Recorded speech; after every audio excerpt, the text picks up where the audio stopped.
Hello and welcome to UPSC Hindi. Answer writing की series में आपका बहुत बहुत स्वागत है। अगर आपने पिछली क्लासेस नहीं देखी तो इस क्लास में आने का कोई मतलब बनता नहीं, हालांकि क्योंकि वो पिछली क्लास में हम जिन अप्रोचेस की बात कर रहे हैं उन अप्रोचेस को टैकल करते हुए ये क्वेश्चंस दिया गया है। ये भी हमारा यूपीएससी का प्रीवियस ईयर क्वेश्चन है जो हमारे पीसीएस में आने के लिए बहुत ज़्यादा संभावना है इसकी। और क्योंकि लिटरेचर से रिलेटेड क्वेश्चन और पीसीएस में अक्सर हमें डायरेक्ट क्वेश्चंस देखने को मिलते हैं, तो ये यूपीएससी का ये प्रीवियस ईयर क्वेश्चन है। इसको करने से पहले हम कुछ चीज़ों पे बात करते हैं कि हम जिस अप्रोच को फॉलो करेंगे, सबसे पहले हम जिस अप्रोच को फॉलो करेंगे उस अप्रोच के माध्यम से हम कई डायमेंशंस कवर करेंगे। आपको क्या करना है, जो भी आपके नोट्स हैं आप कंटेंट उन नोट्स में ऐड करते चलेंगे और आप क्या करते चलेंगे, रिवाइज। ठीक, क्या करते चलेंगे, रिवाइज। कंटेंट देखना है, नोट्स पढ़ने हैं, कंटेंट रिवाइज करना है और आगे बढ़ जाना है।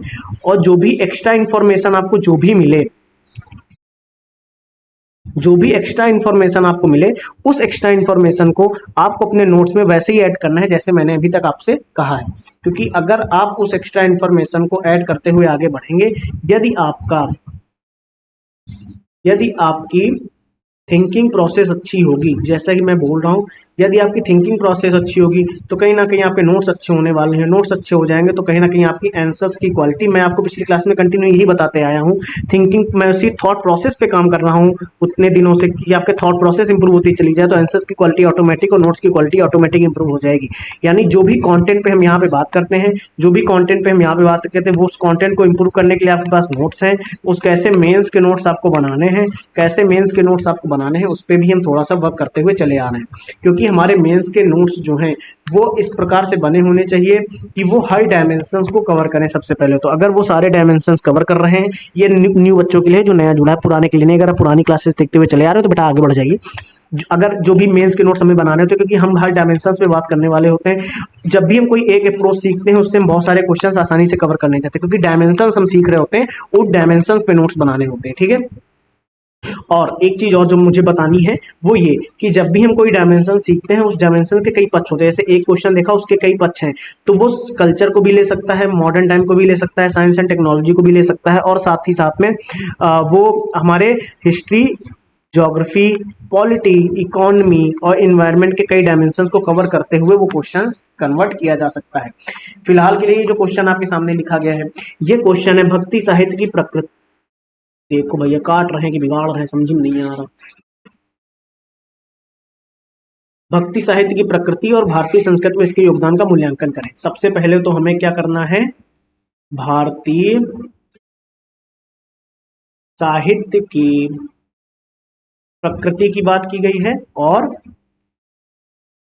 भारतीय संस्कृति में इसके योगदान की बात की गई। क्लियर। भारतीय साहित्य की प्रकृति की बात की गई और भारतीय संस्कृति में इसके योगदान की बात की गई। मैं थोड़ा सही से लिखता हूं तब आपको समझ आएगा। ध्यान से देखिए, भारतीय साहित्य की 2x पे कर लो बेटा, 2x पे। ठीक है, सो जाओ, नहीं तो सो जाओगे। जल्दी वीडियो कंप्लीट करो। 10 मिनट का वीडियो होता है लेकिन मैं उसको समझाता हूँ। क्लास 10 मिनट की 15 मिनट की होनी चाहिए ये वाली, ज़्यादा ज़्यादा 20 मिनट चली जाए, लेकिन मैं समझाता हूँ इस वजह से, लिखता हूँ समझाता हूँ इस वजह से टाइम लगता है तो क्लास लंबी हो जाती है। लेकिन आप 1.5x पे लगा लो, 2x पे लगा लो, आपको पेस वैसे ही लगेगा, थोड़ा सा स्पीड हो जाएगी लेकिन समझ वैसे ही आएगा। अच्छा, अगर ध्यान से लिखते हुए चलना है तो आप 1x पे देखो। भारतीय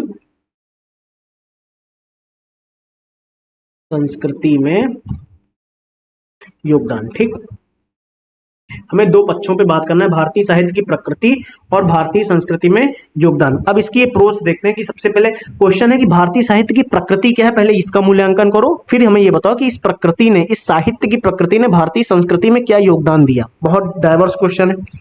ठीक है, हाँ है तो सर। तो ये कि अगर हम लिटरेचर की बात कर रहे हैं, अगर हम साहित्य की बात कर रहे हैं, तो हम सबसे पहले एक कॉन्टेक्स्ट लेके चलते हैं किसी पीरियड का। ठीक है, किसी पीरियड का कॉन्टेक्स्ट लेंगे, क्योंकि साहित्य एक टाइम का तो है नहीं। पूरी भक्ति साहित्य की बात की गई है, पूरे भक्ति साहित्य की बात की गई है और भारतीय संस्कृति में इसके योगदान की बात की गई है। भक्ति साहित्य की बात की गई है और भक्ति साहित्य में और भक्ति साहित्य में भक्ति साहित्य की बात की गई, और भक्ति साहित्य एक टाइम का तो है नहीं, उसके पूरे कॉन्टेक्स्ट को लेना है हमको, ठीक है। फिर उसमें अगर हम कोई थीम देखें, ध्यान से सोचो, कोई कॉन्टेक्स्ट लिया, उसमें कोई थीम देखें, उस थीम में क्या हम नेचर की बात कर सकते हैं भक्ति साहित्य में? बिल्कुल कर सकते हैं। कोई ना कोई हमें मैसेज दिया गया होगा, कोई शिक्षा दी गई होगी, उसके बारे में बात की जा सकती है, बिल्कुल सही।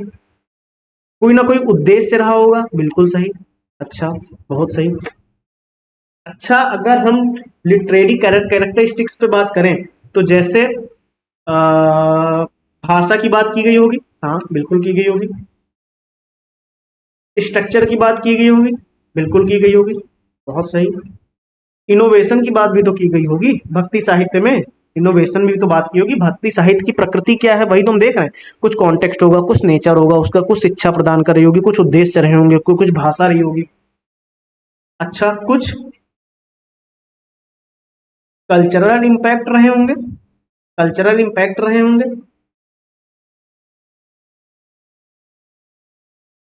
क्या हम ऐसा बोले कि कुछ ऐतिहासिक महत्व होगा उसका, ऐतिहासिक कुछ महत्व होगा? बताइए। यानी अगर हम भक्ति साहित्य की प्रकृति की बात कर रहे हैं, तो उसका एक कॉन्टेक्स्ट लेके चले, जैसे शिक्षा, नेचर, उद्देश्य, स्ट्रक्चर, भाषा, इनोवेशन, इम्पैक्ट, इसकी बात करें, तो अब अगर हम भारतीय संस्कृति के कंपोनेंट की बात करें, जो पिछली क्लासेस में बात कर चुके हैं, पिछली क्लासेस में सेम हम बात कर चुके हैं इंडियन सोसाइटी के कंपोनेंट की, ठीक है। कुछ वहीं से हम ले रहे हैं तेजी से, इसको पता होगा आप लोगों को, अगर नहीं पता तो पिछली क्लासेस देखना पड़ेगा। क्या भक्ति साहित्य में लिटरेचर भी तो आता है? भारतीय संस्कृति में लिटरेचर आता है, बिल्कुल आता है। एपिक्स आते हैं, बिल्कुल आते हैं। अच्छा, वर्ण सिस्टम आता है, बिल्कुल आते हैं। त्योहार आते हैं भारतीय संस्कृति में, बिल्कुल आते हैं, क्योंकि पिछली क्लास में देखा है ना हमने। अच्छा, अच्छा, ड्रेसेस आती है कि नहीं आती, अब बताइए। अब तो बेटा पूरी पिछली क्लास आ गई सामने। अच्छा, ये बताइए, आर्ट आता है? बिल्कुल आता है। आर्किटेक्चर आता है? बिल्कुल आता है। सर आर्ट भी आ गया, आर्किटेक्चर भी आ गया, और क्या लोगे? अरे सर अभी डांस भी तो आता है, डांस एंड म्यूजिक भी तो आता है। अच्छा, डांस नृत्य भी आ गया। क्या फिलॉसफी नहीं आती? क्या फिलॉसफी नहीं आती है? अब ध्यान से, अगर पिछली क्लास नहीं देखी तो हमने यहाँ पे फिलॉसफी की भी बात करी है, और अगर आप देखें तो हमने यहाँ पे ड्रेस एंड क्लोथिंग की बात करी, फूड की बात करी, रिलीजन की बात करी, फेस्टिवल की बात करी, डांस फॉर्म की बात करी, सोशल लाइफ के बारे में पूरी बात करी, activities, occupation, social relation, marriage, सबके बारे में मैंने डीप में बात करी है। समझ आई? तो पिछली क्लास देखना बहुत ज्यादा इंपॉर्टेंट हो गया। खैर इस क्लास पे डिस्कस नहीं करते, हम सीधे अगले टॉपिक पे आते हैं अपने, इस पे जिस पे हमारा डिस्कशन चल रहा है। तो अब आप मुझे ये बताइए, अगर भक्ति साहित्य की प्रकृति की बात कर रहा है, तो हम उसके कॉन्टेक्स्ट पे बात करें, उसके नेचर पे बात कर सकते हैं, शिक्षा पे बात कर सकते हैं, उसका उद्देश्य, भाषा, स्ट्रक्चर, इनोवेशन, कल्चरल इम्पैक्ट, यानी सांस्कृतिक इम्पैक्ट, फिर उसके ऐतिहासिक महत्व पे बात की जा सकती है कि नहीं की जा सकती? बहुत इजिली की जा सकती। अगर हम इंडियन सोसाइटी की बात कर रहे हैं, तो हम लिटरेचर, उसका जो इंडियन सोसाइटी के कंपोनेंट्स देख रहे हैं, तो लिटरेचर, एपिक्स, वर्ण, त्योहार, dresses and clothes, art, architecture, dance, music, philosophy, ये सारे के सारे क्या हमारी भारतीय संस्कृति का एक कंपोनेंट है कि नहीं है? क्या हमारे सारे के सारे भारतीय संस्कृति के कंपोनेंट है कि नहीं? अब ध्यान से मैं जो आपको समझाना चाह रहा हूं, अब ध्यान से जो मैं आपको समझाना चाह रहा हूं उसको समझिए। क्या हम ये बोल सकते हैं कि नेचर ने, शिक्षा ने, उद्देश्य ने, भाषा ने, स्ट्रक्चर ने, इनोवेशन ने, कल्चरल इम्पैक्ट ने, ऐतिहासिक महत्व ने भारतीय संस्कृति में क्या योगदान दिया? भारतीय संस्कृति में क्या योगदान दिया? भक्ति साहित्य की शिक्षा ने भारतीय संस्कृति में क्या योगदान दिया? उद्देश्य ने भारतीय संस्कृति में क्या योगदान दिया? भारतीय संस्कृति की भाषा ने भारतीय संस्कृति में, भक्ति साहित्य की भाषा ने भारतीय संस्कृति में क्या योगदान दिया? और उसके बाद ऐतिहासिक महत्व जो उसका था, उसने भारतीय संस्कृति में क्या योगदान दिया? अच्छा, योगदान दिया तो दिया, फिलोसफी में क्या दिया, लिटरेचर में क्या दिया, एपिक्स में क्या दिया, वर्ण में क्या दिया, त्योहार में क्या दिया, ड्रेस एंड क्लॉथ में क्या दिया, इसमें क्या दिया? पूरा का पूरा डाइवर्स नेचर हमने आपके सामने खोल के रख दिया, पूरी डाइवर्सिटी हमने खोल के आपके सामने रख दी। क्या अभी भी कुछ समझना बाकी है? क्या अभी भी कुछ समझना बाकी है? तो मैं एक स्लाइड ऐड करके आपको समझाता हूँ, ध्यान से। मैं एक पेज ऐड करता हूँ यहीं पे, जस्ट देखिए ध्यान से, अब आप समझिए। मैं आपको जो समझाना चाह रहा हूँ वो समझिए। अगर हम यहाँ पे भक्ति साहित्य एक तरफ लिख लें, ठीक है। फिर भक्ति साहित्य के ये कंपोनेंट आपके सामने मैंने लिख दिए हैं, मैं ये बार बार नहीं लिख रहा हूँ, मैं ऐसे बना रहा हूँ 1 2 3 4 7 8, ठीक। और ये मैं यहाँ पे लिख रहा हूँ भारतीय संस्कृति, ठीक। ये मैंने यहाँ पे भारतीय संस्कृति लिख लिया। अब A B C D G H, ये भक्ति साहित्य के कुछ कंपोनेंट्स हैं। A B C D G H, ये A B C F E H, ठीक। जो समझाना है वो समझिए। क्या समझाना था कि भक्ति साहित्य के इस कंपोनेंट ने इस पे क्या योगदान दिया। यानी ए में अगर मान लीजिए साहित्य है, भक्ति साहित्य में अगर कोई भाषा है तो उस भाषा ने इस पे क्या योगदान दिया, उस भाषा ने इस पे क्या योगदान दिया, या इसने इस पे क्या योगदान दिया, क्या इसने इस पे क्या योगदान दिया। क्या हमें ये समझ आई, क्या हमें ये कॉन्सेप्ट समझ आया कि जिसकी हम बात कर रहे थे। ये कहाँ चले गए, अरे भैया जी आ जाओ सामने, हेलो। हाँ, क्या ये टॉप कॉन्सेप्ट आपको समझ आ गया, जिस कॉन्सेप्ट की हम बात कर रहे हैं, क्या ये कॉन्सेप्ट आपको समझ आ गया। अगर हाँ, अगर ये कॉन्सेप्ट आपको इजीली समझ आ चुका है तब हम बात करेंगे। अब हम जाते हैं अपने कंटेंट की तरफ और इस कंटेंट को देख के इस क्वेश्चन को टैकल करने का प्रयास करते हैं। बहुत इजीली टैकल हो जाएगा, बहुत इजीली हम इस क्वेश्चन को टैकल कर लेंगे, बहुत इजीली ये क्वेश्चन टैकल हो जाएगा। लेकिन ये क्वेश्चन है बहुत डाइवर्स नेचर का। मैं एक बार फिर से इधर आपको समझा देता हूँ थोड़ा सा, क्या कि भक्ति साहित्य का पहले तो मूल्यांकन किया हमने, यानी भक्ति साहित्य के बारे में हमको बताना है। फिर वो भक्ति साहित्य के योगदान बताना है कि उस भक्ति साहित्य ने योगदान इस पे भारतीय संस्कृति में क्या योगदान दिया, किसने, इस भक्ति साहित्य ने भारतीय संस्कृति में क्या योगदान दिया, ये बताना है। तो भारतीय संस्कृति के कुछ कंपोनेंट्स थे, वो कंपोनेंट्स मैंने निकाले, जैसे लिटरेचर, एपिक्स, वर्ण, त्योहार, dress, art and culture, dance, philosophy. आप कुछ और निकाल लीजिए, आप ये वाले और ले सकते हैं, ये लो, आप यहाँ से और अपने निकाल सकते हो, आप यहाँ से भी बहुत सारे निकाल सकते हो, ठीक है। आप चाहे तो जो आपको इस कल्चर भारतीय संस्कृति में कल्चर से जो लेना है, आपको जहां से जो पॉइंट्स मिलता जाए आप निकाल सकते हैं, वो आपकी मर्जी। लेकिन मैंने आपको समझाने के लिए जो पॉइंट्स लिए वो ये वाले लिए, जिससे आपको थोड़ा इजीली समझ आ जाए, जल्दी समझ आ जाए, टाइम वेस्ट ना हो, ठीक है। और अब आपको ध्यान से भक्ति साहित्य की प्रकृति पे बात करेंगे और उसके बाद पहले हम इस टॉपिक पे बात करेंगे, फिर उसके बाद इस टॉपिक पे बात करेंगे, पहले इस पे फिर इस पे, ठीक है। ध्यान से देखते हुए चलते हैं करना क्या है। सबसे पहले हम किस पे बात करने वाले हैं, सबसे पहले हम बात कर रहे हैं नेचर ऑफ भक्ति लिटरेचर, हमारे भक्ति साहित्य की प्रकृति के बारे में बात करने वाले, ठीक है।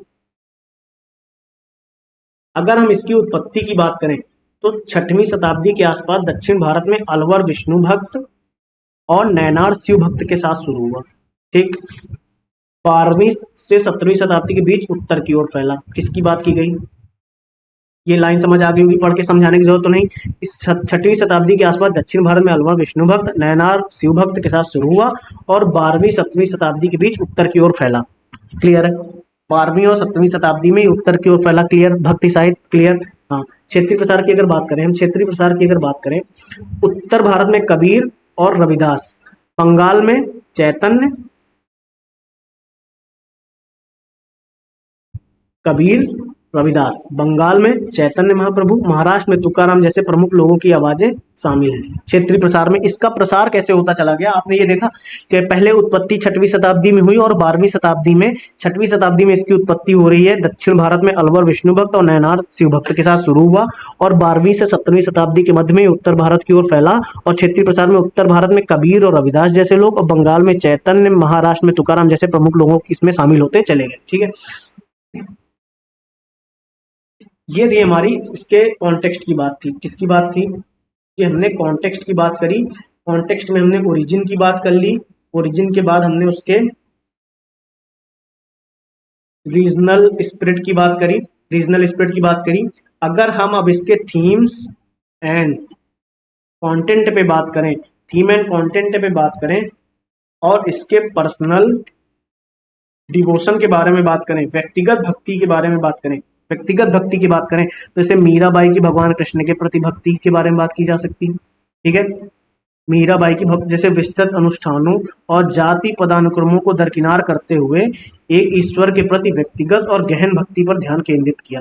किस पे? गहन भक्ति पे ध्यान केंद्रित किया, गहन भक्ति पे ध्यान केंद्रित किया। इसको किनारे कर दिया, अनुष्ठानों को और जाति पदानुक्रमों को किनारे कर दिया, जैसे मीरा जी ने कृष्ण की भक्ति में किया। अनुष्ठान किनारे हो गए, पद जाति पदानुक्रम किनारे होते चले गए, सारी जातियों की जो थी वो किनारे होती चली गई, और एक ईश्वर के प्रति गहन भक्ति पे ध्यान केंद्रित किया। अच्छा, अगर हम इसके सोशल रिफॉर्म की बात करें,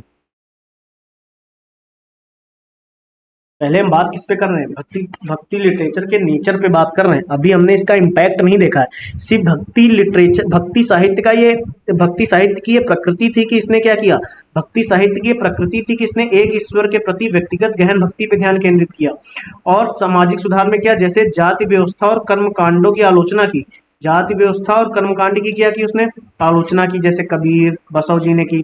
हृदय और आत्मा के धर्म को बढ़ावा दिया, हृदय और आत्मा के धर्म को, हृदय और आत्मा के धर्म को बढ़ावा दिया। ये भक्ति लिटरेचर की विशेषता है, भक्ति लिटरेचर की ही, ये भक्ति लिटरेचर का सबसे पहले मैं क्या बात करूं? भक्ति लिटरेचर के मूल्यांकन कर रहे हैं कि भक्ति लिटरेचर में क्या क्या देखने को मिला। तो भक्ति लिटरेचर में ये देखने को मिला कि इसकी उत्पत्ति कब हो रही है, इसका क्षेत्रीय प्रसार कहाँ से कहाँ तक हो रहा है, और जब हम विषय वस्तु की बात करें, इसके थीम और कंटेंट पे बात करें, तो हमने व्यक्तिगत भक्ति में क्या देखा, यानी हमने इसके पर्सनल डिवोशन में क्या देखा, क्या देख रहे हैं कि एक ईश्वर की भक्ति पे गहन ध्यान केंद्रित किया भक्ति साहित्य ने, एक ईश्वर की भक्ति पे। और एक ईश्वर की भक्ति पे अगर गहन ध्यान केंद्रित किया है, तो जैसे कि अनुष्ठानों को किनारे किया, जातिवाद को किनारे किया, जैसे मीराबाई की कृष्ण के प्रति भक्ति दिखाई, तो एक ईश्वर की भक्ति पे बहुत गहन ध्यान केंद्रित किया। और जब सोशल रिफॉर्म्स की बात आती है, किसकी? जब सोशल रिफॉर्म्स की बात आ रही, तो जाति व्यवस्था, कर्मकांड को किनारे कर दिया, इनकी बात नहीं कर रहे, लेकिन इसकी बात कर रहे हैं, हृदय और आत्मा के धर्म को बढ़ावा दिया, हृदय और आत्मा के धर्म को बढ़ावा दिया, जैसे कबीर और बसव। कर्मकांडों की आलोचना हुई है, जाति व्यवस्था की आलोचना की गई है।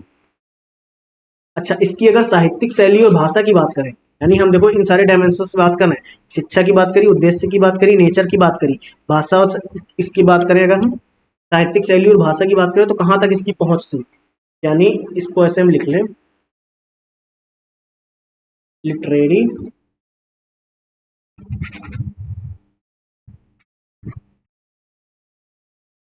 लिटरेरी स्टाइल एंड लैंग्वेजेस की बात करें, तो जो इसकी पहुंच कहाँ तक थी,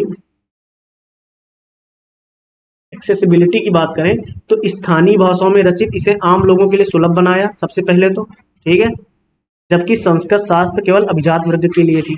यानी भक्ति साहित्य ने क्या किया, देखो उस समय की जो संस्कृत भाषा थी वो अभिजात वर्ग के लिए मानी जाती थी, इलीट क्लास के लोग थे, ऐसा समझ लीजिए, जो इलीट क्लास के लोग थे वही इसको एक्सेसिबल हो पाती थी, क्योंकि उस समय की बुक्स पढ़ना संस्कृत में लिखी होती थी, तो उसको पढ़ पाना या उस समय की फीलिंग्स को समझ पाना, उस समय संस्कृत में क्या लिखा गया, उनके सारे भावों को समझ पाना, वो एलीट वर्ग के लोग ही समझ पाते थे। यानी इसलिए बोला गया कि संस्कृत भाषा एलीट वर्ग के लोगों के लिए थी। तो भक्ति साहित्य ने क्या किया कि स्थानीय भाषाओं में इसको रचा, इसको स्थानीय भाषाओं में इसके लिटरेचर को लिखा गया, काव्यात्मक रूप दिया, जैसे गीतात्मक रूप दिया, सरलता और भावनात्मक तीव्रता की विशेषता थी इसमें, जैसे दोहे, अभंग, भक्ति गीत, पंद, छंद जैसे रूपों में। क्यों? देखो क्यों इसकी बात की जा रही, क्योंकि जैसे सरलता का रूप दिया गया, जैसे गा के पढ़ सकते हो, पदों के रूप में पढ़ सकते हो, दोहों के रूप में पढ़ सकते हो, छंद के रूप में पढ़ सकते हो, तो इनसे क्या हो रहा था, ये इजिली हम लोगों को याद हो रहे थे, समझ आ रहे थे उस समय के लोगों के लिए।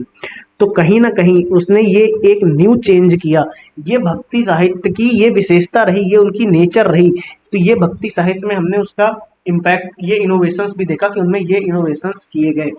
ये देखिए,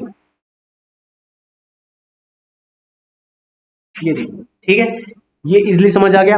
अब हम क्या देखें कि इम्पैक्ट क्या था इंडियन सोसाइटी पे, ठीक है, क्या अब हम इम्पैक्ट देखें अगले 10 मिनट तक, क्या अगले 10 मिनट में हम इम्पैक्ट समझ पाएंगे कि भक्ति साहित्य का क्या इम्पैक्ट था? यदि हाँ तो बहुत बढ़िया, फिर हम अगले क्वेश्चंस की तरफ चले जाएंगे, और यदि नहीं तो आप इस क्वेश्चन को दोबारा क्लास देखिएगा, बहुत इजिली समझ आ जाएगा, ठीक है। अगर हम इम्पैक्ट की बात करें, और सबसे पहले इम्पैक्ट हम लिटरेचर एंड एपिक्स पे देखेंगे, क्या इम्पैक्ट पड़ा। क्यों? क्योंकि ये देखो मैंने यहाँ पे आपको बोला है ना कि अब क्या इंडियन सोसाइटी में, भारतीय संस्कृति में लिटरेचर नहीं आता, क्या महाकाव्य नहीं आते? आते हैं, बिल्कुल आते हैं, बिल्कुल आते हैं सर, सर बिल्कुल आते हैं। साहित्य और महाकाव्य की अगर बात की जाए, तो उसने साहित्य, स्थानीय साहित्य को क्या किया, पुनर्जीवित किया सबसे पहले तो, स्थानीय साहित्य को पुनर्जीवित किया। और रामायण और महाभारत जो प्राचीन महाकाव्य थे, उन जैसे तुलसीदास जी ने रामचरितमानस लिख दी। तुलसीदास जी ने रामचरितमानस इजिली समझ सकते थे उसको पढ़ के, उस समय के लोग इजिली उस कहानी को समझ पा रहे थे।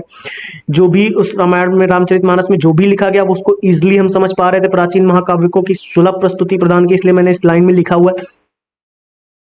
क्योंकि स्थान जो अब ऐसा जैसे वाल्मीकि जो रामायण है वो किस भाषा में लिखी गई, ये आप देखिए। फिर उसके बाद वो क्या इजिली उस समय के लोग समझ पा रहे थे उसको, नहीं समझ पा रहे थे, तो तुलसीदास जी ने क्या किया, रामचरितमानस लिखी और बहुत ही सिंपल लैंग्वेजेस में लिखी जिसको उस समय के लोग बहुत आसानी से समझ सकते थे। क्लियर है यार, आजकल के लोग भी समझ जाते हैं, हम लोग भी समझ जाते हैं। तो उससे रिलेटेड ये था कि लिटरेचर और इपिक्स में इम्पैक्ट क्या था, भक्ति लिटरेचर का इम्पैक्ट क्या हुआ, भक्ति लिटरेचर का भारतीय संस्कृति पे, भक्ति साहित्य का भक्ति साहित्य का भक्ति साहित्य का इंडियन सोसाइटी पे क्या इम्पैक्ट हुआ, कि साहित्यिक और महाकाव्य पे इम्पैक्ट देखा हमने कि उसने स्थानीय साहित्य को पुनर्जीवित किया। सबसे पहले तो स्थानीय साहित्य को पुनर्जीवित किया और रामायण और महाभारत जैसे प्राचीन महाकाव्यों को इजिली हमें अवेलेबल कराया। ठीक। अच्छा, इस भक्ति साहित्य का जाति वर्ण व्यवस्था पे क्या प्रभाव रहा भक्ति साहित्य का, कि जाति व्यवस्था को क्या दिया उसने, चुनौती दी। भक्ति साहित्य का जाति व्यवस्था पे क्या इम्पैक्ट रहा, भक्ति साहित्य का जाति व्यवस्था पे क्या इम्पैक्ट रहा, भक्ति साहित्य का जाति व्यवस्था पे ये इम्पैक्ट रहा कि उसने जाति व्यवस्था को क्या दी, चुनौती दी। और भक्ति जाति से परे है, और भक्ति जाति से परे है, इसका क्या विचार दिया, इसका बढ़ावा दिया, इसको बढ़ावा दिया। जैसे कबीरदास जी ने इसको प्रमोट किया,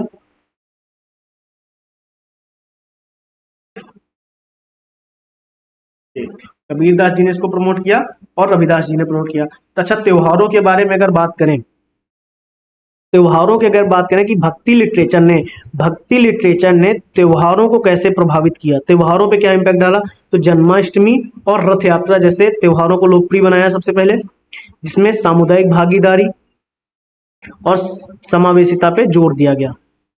अब सामुदायिक भागीदारी अगर सामुदायिक भागीदारी होगी तो कहीं ना कहीं जातिगत भेदभाव को अनदेखा किया जाएगा, जातिगत भेदभाव को अनदेखा किया जाएगा।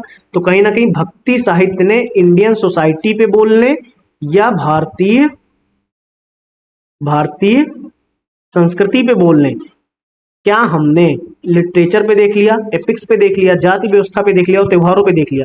जाति व्यवस्था को कैसे दूर किया, कैसे लिटरेचर हमारे लिए इजिली अवेलेबल कराया, त्योहारों में भी दिखा रहे हैं कि बहुत इजिली त्योहार मनाए जाने लगे और जाति व्यवस्था को वहां से भी दूर कर रहे हैं, और सामुदायिक भागीदारी पे जोर दिया जा रहा है। ठीक है। भक्ति साहित्य ने पोशाक और परिधान यानी ऐसे बोलने ड्रेसेस एंड कहाँ गई पेन यार, ये गायब तो हो जाती बार बार, कहाँ चली गई, ये देखो यहाँ पे। ड्रेसिंग एंड क्लोथिंग पे अगर बात करें तो भक्ति साहित्य ने ड्रेसिंग एंड क्लोथिंग पे क्या इम्पैक्ट डाला, उसको क्या प्रभाव दिया, तो पोशाक के सरल रूपों को बढ़ावा दिया। कहाँ गई यार, ये पोशाक के सरल रूपों को क्या किया, बढ़ावा दिया, जो भौतिकवाद से अलगाव और आध्यात्मिक मूल्यों को अपनाने को दर्शाता है। क्लियर है, यानी जो फिजिकल चीजें हैं जैसे कपड़े, जो आजकल जैसे फोन आईफोन लेना है और क्या कहता है हमें गाड़ी लेनी है, इससे भौतिकवाद से अलगाव की तरफ बात करी और आध्यात्मिक मूल्यों को अपनाने की बात करी, और आध्यात्मिक मूल्यों को अपनाने की बात करी। ठीक है। अच्छा, कला और वास्तुकला पे अगर बात करें, अगर आर्ट एंड अगर आर्किटेक्चर पे हम बात करें, जैसे यहाँ पे हमने फेस्टिवल्स पे बात करी, यहाँ पे हमने कास्ट सिस्टम पे बात करी, लिटरेचर पे बात कर ली। अब अगर हम अब आर्ट एंड आर्किटेक्चर पे बात करें कि भक्ति साहित्य ने, ध्यान से सुनना, कि भक्ति साहित्य ने आर्ट और आर्किटेक्चर पे क्या इम्पैक्ट डाला, तो वास्तुकला और प्रतिमा विज्ञान को प्रभावित किया। ठीक है। मंदिर वास्तुकला ने भक्ति प्रथाओं को समायोजित करने मंदिर वास्तुकला और प्रतिमा विज्ञान को प्रभाव, जैसे कि पंढरपुर में विट्ठल या वृंदावन में कृष्ण जैसे विशिष्ट देवताओं को समर्पित मंदिरों में देखा जाता है, देवताओं को समर्पित ये मंदिर देखे जाते हैं। यानी कि ये मंदिर पंढरपुर में जैसे विट्ठल, वृंदावन में कृष्ण जैसे विशेष देवताओं को समर्पित मंदिरों में देखा जा सकता है। क्या कि भक्ति प्रथाओं को एक ही मंदिर में कैसे सब वहां पे वास्तुकला देखी जा रही है, उनके प्रतिमा विज्ञान को देखा जा रहा है, कैसे बहुत डीपली प्रभावित किया, बहुत डीपली प्रभावित किया। अच्छा, अगर हम डांस एंड म्यूजिक की बात करें, अगर हम डांस और म्यूजिक की बात करें तो हम वहां से बहुत इजीली समझ सकते हैं कि भक्ति साहित्य ने, यानी अब हम ऐसा समझिए कि भक्ति लिटरेचर ने, यही इधर देखिए कि भक्ति साहित्य ने डांस एंड म्यूजिक पे क्या इम्पैक्ट डाला, ये देखना है हमको। तो भरतनाट्यम और उड़ीसी नृत्य रूपों में भक्ति ग्रंथों को दर्शाया जाता है। इसको कीर्तन जैसे नए संगीत विकसित किए गए। ये लाइन बहुत इजीली आप समझ गए होंगे क्या, कि भरतनाट्यम, तो स्लाइड से समझ लो, देख लो, भरतनाट्यम और उड़ीसा के जो नृत्य हैं उनमें हमें भक्ति ग्रंथों को अक्सर देखने को मिलता है। बहुत प्रभावित किया, बहुत ज्यादा शास्त्रीय नृत्यों को, संगीतों को बहुत प्रभावित किया। कैसे? क्योंकि जो भक्ति ग्रंथ है वो भक्ति ग्रंथ हमको कहाँ देखने को मिल रहे हैं? भरतनाट्यम में देखने को मिल रहे हैं, उड़ीसा के नृत्य रूपों में देखने को मिल रहे हैं, कीर्तन जैसी नई चीजें हमें सामने आ रही, तो कुछ वैसी चीजें हमें देखने को मिल रही हैं। एक सेकेंड में चार्जिंग में लगा दूं लैपटॉप अपना, रुकना ना। ठीक है,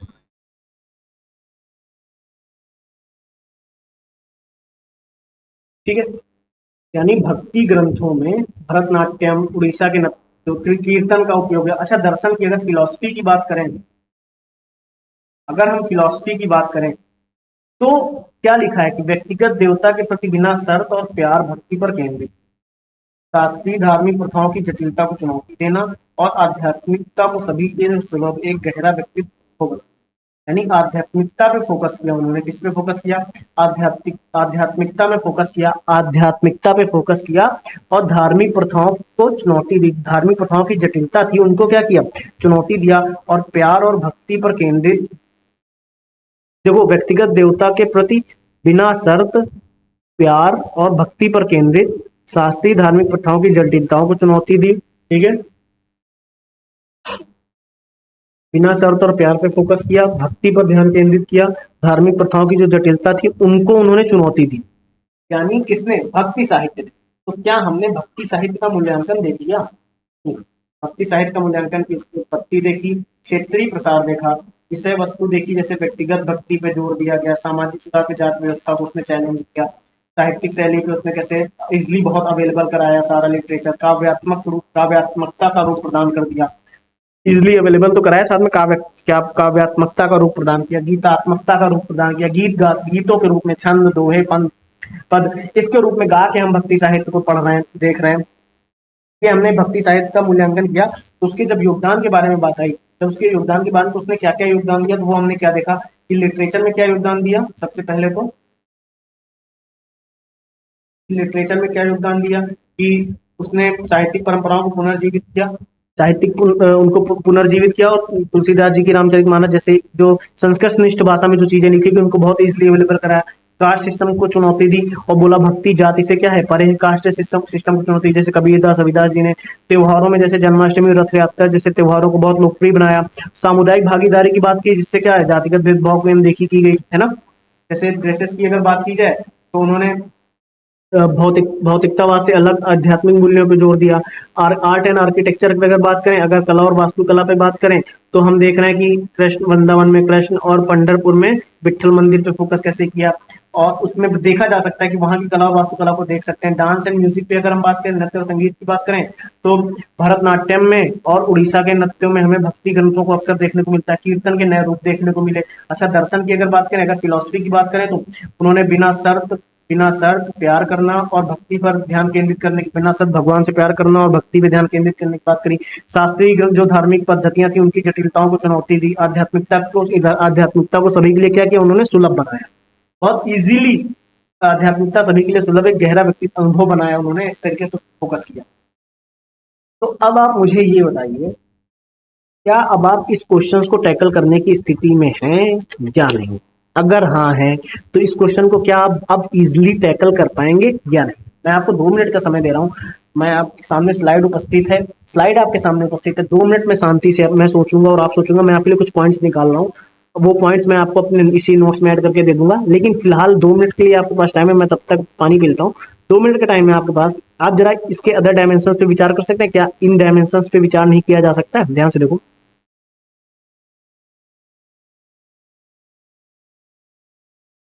भारतीय संस्कृति की, भक्ति साहित्य की नहीं, भारतीय संस्कृति।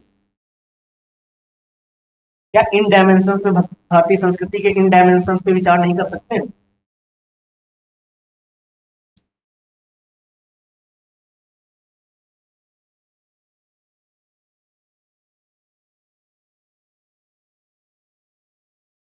क्या भारतीय संस्कृति के हम इन डायमेंशंस पे विचार नहीं कर सकते? इन पे मैं दिखा रहा हूं आपको, आप देखते चलिए।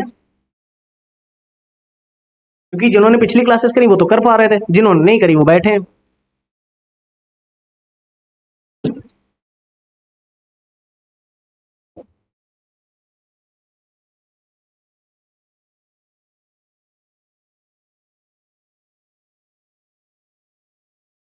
क्या भक्ति साहित्य के इन डायमेंशंस पे हम विचार नहीं कर पाएंगे? भारतीय संस्कृति के, सॉरी, भारतीय संस्कृति के इन डायमेंशंस पे हम विचार नहीं कर पाएंगे, जबकि स्कल्पचर्स की बात हो रही हो, सिर्फ स्कल्पचर्स के इतने सारे डायमेंशंस हमने आपके सामने ओपन करके रखे हैं।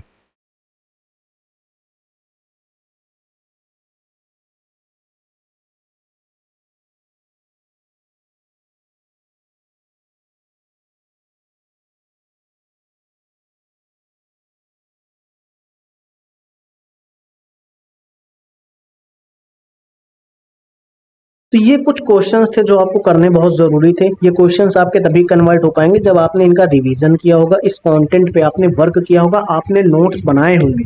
पुराने स्टूडेंट्स भी ध्यान रखें, आप वो तभी ये कर पाएंगे जब आपके नोट्स कंटिन्यूसली रेडी होंगे। क्योंकि अगर नोट्स ही नहीं रेडी होंगे, हम मेंस के पर्सपेक्टिव से नोट्स ही नहीं बनाएंगे, तो हम कैसे इन क्वेश्चंस को कर पाएंगे। और ये मॉडर्न इंडिया की क्लासेस देने के बाद ये एंशिएंट इंडिया की क्लासेस में स्लाइड्स में पहले ही लिख लेना का उद्देश्य ये था कि हम फोकस पूरा अप्रोच पे कर लें। इस पे पूरा फोकस हम अप्रोच पे दे रहे हैं कि कंटेंट जल्दी से बता दें, फिर उस कंटेंट पे आप पढ़ लेंगे, बाद में स्लाइड मिल जाएगी आपको, पीडीएफ मिल जाएगी। लेकिन पूरा फोकस हम इतने इस अप्रोच पे रखते हैं, इस वजह से थोड़ा सा स्लाइड्स पे पहले ही ऑलरेडी मैंने लिख रखा था। जैसे इस स्लाइड की अगर हम बात कर रहे हैं, देखिए ध्यान से,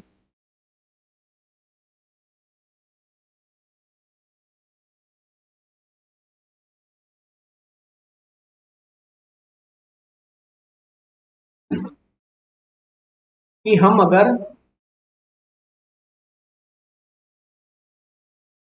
भक्ति साहित्य की बात कर रहे हैं, अगर हम भक्ति साहित्य की बात करें तो हमने सबसे पहले उसका मूल्यांकन किया ना, हमने सबसे पहले उसका मूल्यांकन किया, भक्ति साहित्य के बारे में कुछ पॉइंट्स निकाले, भक्ति साहित्य के बारे में सबसे पहले कुछ पॉइंट्स निकाले। अच्छा, भक्ति साहित्य के बारे में अगर हमने पॉइंट्स निकाले, हेलो हेलो, सो गए क्या?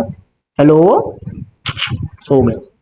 हमें लगता है सो गए हैं भाई साहब। सोना नहीं है, भक्ति साहित्य के कुछ पॉइंट्स हमने निकाले, फिर उन पॉइंट्स ने कैसे हमारी भारतीय संस्कृति में योगदान दिया, फिर हमने उनके बारे में बात करी।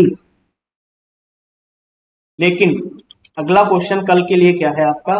वैदिक समाज और धर्म की मुख्य विशेषताएं क्या है? वैदिक समाज और वैदिक धर्म की मुख्य विशेषताएं बताओ। तो क्या आपको लगता है कि कुछ विशेषताएं अभी भी भारतीय समाज में प्रचलित हैं? बताइए। ये क्वेश्चन 2023 का है, मेंस का, यूपीएससी मेंस का ये क्वेश्चन है, यूपीएससी मेंस का ये क्वेश्चन है। क्वेश्चन क्या है? वैदिक समाज और धर्म की मुख्य विशेषताएं क्या हैं? क्या आपको लगता है कि कुछ विशेषताएं अभी भी भारतीय समाज में प्रचलित हैं? इस क्वेश्चन को हम कल टैकल करने वाले हैं। लेकिन इस क्वेश्चन को टैकल करने से पहले ये देखिए, समाज और धर्म दो शब्द आपके सामने, और ये भारतीय समाज, वैदिक समाज और भारतीय समाज, और कुछ अभी भी, यानी ये प्रेजेंट में हो गया, ये प्रेजेंट में हो गया, और ये एंशिएंट टाइम में हो गया। ठीक है, ये एंशिएंट टाइम में हो गया, ये प्रेजेंट में हो गया एक, ये एंशिएंट टाइम में हो गया। अब ये सभी का आपके सामने दिया गया है, और इन सभी को मैंने पिछली इन क्लासेस में डिस्कस किया है। इंडियन सोसाइटी के बारे में बात करी, लो देखो, सोशल लाइफ के बारे में बात करी, अप्रोचेस के बारे में बात करी, ये देखिए अप्रोचेस के बारे में बात की, कल्चर पे बात करी है, फिर उसके बाद हमने इन्हीं में रिलीजन्स पे भी बात करी है। अगर मैं आपको दिखाऊं, ये देखिए मैंने इसके रिलीजन पॉइंट पे भी बात करी है, फिर उसके बाद मैंने इसके, ये देखो यहाँ पे भी मैंने धर्म पे बात करी, फिर उसके बाद देखिए यहाँ पे भी मैंने धर्म पे बात करी, धम्म पे बात करी, टीचिंग्स पे बात करी, शिक्षाओं पे बात की जा रही है, तो वैदिक शिक्षाएं आपको समझनी पड़ेंगी। तभी मैंने बोला था मेंस के नोट्स, मेंस के नोट्स, मेंस के नोट्स। शिक्षाओं की बात आ गई कि नहीं आ गई? अब भाई साहब, क्या ये क्वेश्चन अब टैकल करने की स्थिति में आप हैं या नहीं? ये क्वेश्चन टैकल करने की स्थिति में है या नहीं। अगर अभी भी आप इस क्वेश्चन को टैकल करने की स्थिति में नहीं है तो बेटा गड़बड़ी कर रहे हैं आपके साथ। वो ये कि वैदिक सोसाइटी और रिलीजन की बात कर रहे हैं। रिलीजन पे हम पहले ही बात कर चुके हैं, वैदिक सोसाइटी की बात करते हैं। बस अंतर सिर्फ इतना है कि यहाँ पे वैदिक की बात हो रही, वैदिक रिलीजन और वैदिक सोसाइटी, वैदिक समाज और वैदिक धर्म की बात हो रही। लेकिन क्या इंडियन सोसाइटी अलग है? तो क्या इंडियन सोसाइटी के एस्पेक्ट हम नहीं सोच पाएंगे? क्या इंडियन सोसाइटी के एस्पेक्ट्स हम नहीं सोच सकते? ये लो, ये हमारी इंडियन सोसाइटी के एस्पेक्ट्स हैं। ये देखिए, ये हमारी इंडियन सोसाइटी के एस्पेक्ट्स हैं। तो क्या इन एस्पेक्ट्स को हम सोच नहीं पा रहे? बहुत इजीली सोच पा रहे हैं, बहुत इजीली कन्वर्ट कर पा रहे हैं।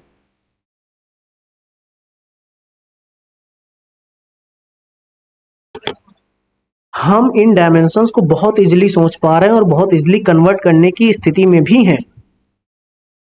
अब ये हमारे सामने कुछ और डायमेंशंस, ये देखो, ये देखिए, कल्चर के डायमेंशंस है तो ये इंडियन सोसाइटी के ही तो डायमेंशंस हैं। अगर ये कल्चर के डायमेंशंस हैं तो मैं कह रहा हूं ये इंडियन सोसाइटी के ही तो डायमेंशंस हैं कि कहीं और के डायमेंशंस हैं। कल्चर के डायमेंशंस यानी इंडियन सोसाइटी के डायमेंशंस।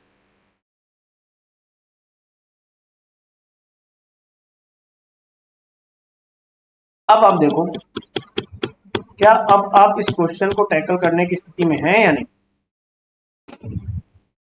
ये आपके लिए होमवर्क है। कल मैं इस क्वेश्चन को बहुत डीप में डिस्कस करूंगा, बहुत डिटेल में डिस्कस करेंगे। इसका बहुत डीप कंटेंट है मेरे पास, ये देखिए, आंसर से तो ज्यादा ही है। इसके डीप कंटेंट पे हम बात करेंगे। लेकिन फिलहाल के लिए जो आज का क्वेश्चन था हमारे सामने कि भक्ति साहित्य की प्रकृति और भारतीय संस्कृति में इसके योगदान का मूल्यांकन करना था, क्या ये आपको समझ आ गया? अगर हाँ तो एक बार कमेंट जरूर कर दीजिएगा, क्योंकि बहुत डीप, बहुत मेहनत लगती है इस कंटेंट को निकालने में। फिर उसको, क्योंकि इंग्लिश में भी कंटेंट निकालना पड़ता है, कहीं अगर हिंदी में एक बार नहीं मिलता, क्योंकि इंग्लिश में इजीली मिल जाता है। तो जैसे ही सर्च किया मिल गया। बुक्स में भी मेरे पास जो इंग्लिश की बुक्स है वहां से निकाल, जो हिंदी की है वहां से भी निकाल लेते हैं, वहां से लिख लेते हैं, ट्रांसलेट कर लेते हैं, लिख लेते हैं। तो फिर उसके बाद टाइप करना, फिर टाइप करने के बाद आपके लिए अप्रोच बनाना, फिर अप्रोच को डिस्कस करना, फिर अप्रोच को डिस्कस करने के बाद फिर वो स्लाइड्स आपको प्रोवाइड करना, क्लासेस आपको देना, डेली एक दो रिकॉर्ड, कितनी रिकॉर्डिंग्स करनी है आपको देनी है, कितनी क्लास आपके लिए जानी है। क्योंकि आपने मुझ पर भरोसा जताया तो मुझे आपको ये आंसर राइटिंग कवर करानी पड़ेगी। जो टॉपिक्स मैंने डिसाइड किए हैं वो मैं कवर कराऊंगा, और ये क्लासेस आपके लिए बहुत इंपॉर्टेंट साबित होने वाली हैं। फिलहाल के लिए इस क्लास में इतना ही। जितना मुझे समझाना था मैंने आपको समझा दिया। मैं एक बार रिपीट कर देता हूँ कि भक्ति साहित्य की प्रकृति और भारतीय संस्कृति में इसके योगदान का मूल्यांकन करना था। तो पहले मैंने भक्ति साहित्य की प्रकृति का मूल्यांकन किया, फिर उसने क्या भारतीय संस्कृति में योगदान क्या दिया उस पर मूल्यांकन किया। जब मैंने भक्ति साहित्य देखा तो उसके अप्रोचेस देख ली थी, ये रही। हमने उसकी उसकी हमने अप्रोचेस देख ली। फिर भारतीय संस्कृति की कुछ अप्रोच देख ली, यानी डायमेंशंस ओपन कर लिए। और जैसे ही इनके डायमेंशंस ओपन हो गए, जैसे ही भक्ति साहित्य के डायमेंशंस ओपन हो गए, भारतीय संस्कृति के डायमेंशंस ओपन हो गए, फिर हमने तुरंत क्या किया, भक्ति साहित्य का नेचर देख लिया, भक्ति साहित्य का मूल्यांकन कर लिया, भक्ति साहित्य के बारे में जान लिया। जब भक्ति साहित्य के बारे में पढ़ लिया तो हमने उसके, फिर हम उस पर आ गए। उसके क्या इम्पैक्ट दिया भारतीय संस्कृति पे, फिर भारतीय संस्कृति पे क्या इम्पैक्ट डाला भक्ति साहित्य ने, कि कैसे साहित्य और महाकाव्य, जाति, वर्ण व्यवस्था, त्योहार और पोशाक और परिधान कला और वास्तुकला, नृत्य और संगीत और दर्शन पे कैसे इम्पैक्ट डाला। ये हमने इम्पैक्ट देखे, उसके एग्जाम्पल्स साथ में लेते चले, क्योंकि एग्जाम्पल ज्यादा ऑथेंटिक होते हैं हमारे क्वेश्चंस को और ऑथेंटिकेट करने के लिए। तो हमने उसके एग्जाम्पल्स भी कोट किए। फिर भक्ति लिटरेचर के उस पर भी बात करी हमने, क्षेत्रीय प्रसार पे बात करी, उत्पत्ति पे बात करी, व्यक्तिगत भक्ति की सामाजिक सुधार के बारे में बात करी, नेचर पे बात करी, शिक्षा पे बात करी। तो कहीं ना कहीं ये सारे डायमेंशंस हम कवर करते हुए आगे बढ़े। इन सारे डायमेंशंस को हमने कवर किया, और इन सारे डायमेंशंस को कवर करते हुए ही अब आपको मेंस के नोट्स बनाने हैं, तभी आपके लिए बहुत हेल्पफुल साबित होंगे, अदरवाइज नहीं। क्योंकि मेंस के नोट्स ही हैं जो हमारी प्रिपरेशन में बहुत हेल्प करते हैं। तो फिलहाल के लिए इस क्लास में इतना ही, मिलते हैं नेक्स्ट क्लास में, तब तक के लिए थैंक यू।